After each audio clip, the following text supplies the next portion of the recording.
ফুটবলে কোচ বা ম্যানেজারই হন দলের মূল হর্তাকর্তা। ক্রিকেটে দলের মূল চালক থাকেন অধিনায়ক। কোচ তার সাথে সমন্বয় করেই দল গোছান। এই চিরন্তন সত্যকে এড়িয়ে গেলেই বিপদে পড়তে হয় দলকে। আর ঠিক এমনই এক প্রশ্নে আটকে গেছে ভারত ক্রিকেট দল। দলের ভেতরে চলছে এক নীরব দ্বন্দ্ব।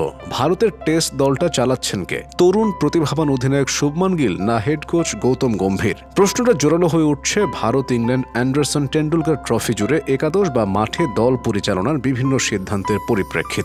যারা ক্রিকেট বুঝেন তারা জানেন দলের কাণ্ডারির ভূমিকা শুধু টসের কয়েন ছোড়ার মধ্যেই সীমাবদ্ধ নয়। বোর্ড, কোচিং ইউনিট, দর্শকদের চাপ, বিরোধী পক্ষের স্লেজিং সব সামলে পুরো দলকে এক সুতোয় গাঁথা মানুষটি হলেন ক্যাপ্টেন। 2025 সালের শুরুতেই রাহুল দ্রাবিড়ের জায়গায় ভারতের প্রধান কোচ হন গৌতম গম্ভীর। অধিনায়ক হিসেবে দীর্ঘদিন তিনি আইপিএলে কলকাতা ও দিল্লিকে নেতৃত্ব দিয়েছেন। অধিনায়ক হিসেবেও তিনি সবসময় নিজের পছন্দ মতো একাদশ সাজাতেন। এরপর মেন্টরের দায়িত্ব পালন করে 2024 সালে কলকাতাকে চ্যাম্পিয়ন করেছেন। সেই মৌসুমে দলের নেতৃত্ব দেন শ্রেয়াস আয়ার। অধিনায়ক শ্রেয়াস হলেও চ্যাম্পিয়ন হওয়ার পর দেখা গেল সমস্ত কৃতিত্ব গেল গম্ভীরের ঝুলিতে। ফলে পরের মৌসুমে কলকাতা ছাড়েন তিনি। বোঝাই যাচ্ছে মেন্টর বা অধিনায়ক যাই হন না কেন, গম্ভীর থাকা মানে তার পরিকল্পনাতেই চলবে দল। ভারতের কোচ হওয়ার পরও কি একইভাবে দল চালান তিনি? এখানেই যত প্রশ্ন।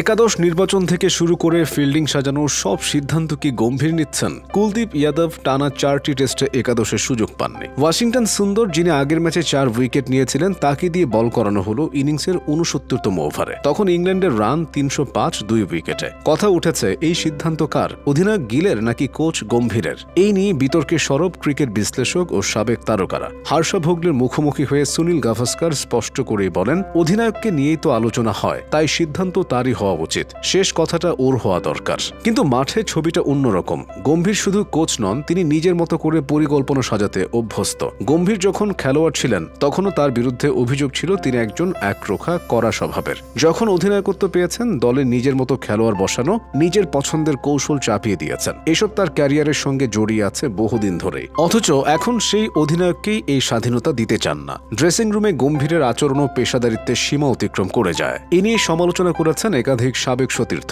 তবে গম্ভীরের যুক্তি, জিততে হলে নিয়ন্ত্রণ থাকতে হবে নিজের হাতে। তাই যখন তিনি কোচ হয়ে আসেন, সঙ্গে নিয়ে আসেন নিজের চেনা লোকজন। তার কোচিং টিমে মর্নে মর্কেলকে বানান বোলিং গুরু, রায়ান টেন ডাস্কেটকে দেন ফিল্ডিং শেখানোর দায়িত্ব।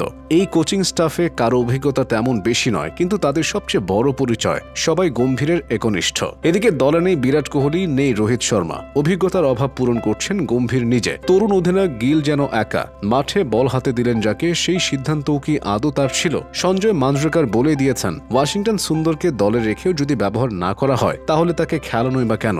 গিল তরুণ, তার ভুল হতেই পারে। কিন্তু কোচের কি কোনো ভূমিকা নেই? এই প্রশ্ন ছুড়ে দিয়েছেন সাবেক এই ক্রিকেটার। ভারত এই সিরিজে এখন পর্যন্ত 4 ম্যাচের 2টিতে হেরেছে। চতুর্থ টেস্টে গিল, রবীন্দ্র জাদেজা আর ওয়াশিংটন সুন্দরের অবিশ্বাস্য 3 সেঞ্চুরিতে ম্যাচ বাঁচিয়ে ফেলেছে। পরাজয়ের মুখে দাঁড়িয়ে এমন ইনিংসের পরে যখন প্রশংসার ফুলঝুরি ছোটার কথা, তখন বিতর্ক সেই গম্ভীরকে ঘিরেই। সবার মুখে একটি প্রশ্ন, দলটা কার? কোচের নাকি অধিনায়কের? এই মুহূর্তে ভারতীয় ক্রিকেটের সেই নেতৃত্ব নিয়ে ধোঁয়াশাও স্পষ্ট। গম্ভীরের অভিজ্ঞতা বনাম গিলের সাহস, কারা জয়ী হবেন এই নেতৃত্বের লড়াইয়ে? শেষ পর্যন্ত হয়তো স্কোরবোর্ড নয়, এই প্রশ্নটাই ঠিক করে দেবে এই ভারতের নিয়ন্ত্রক কে।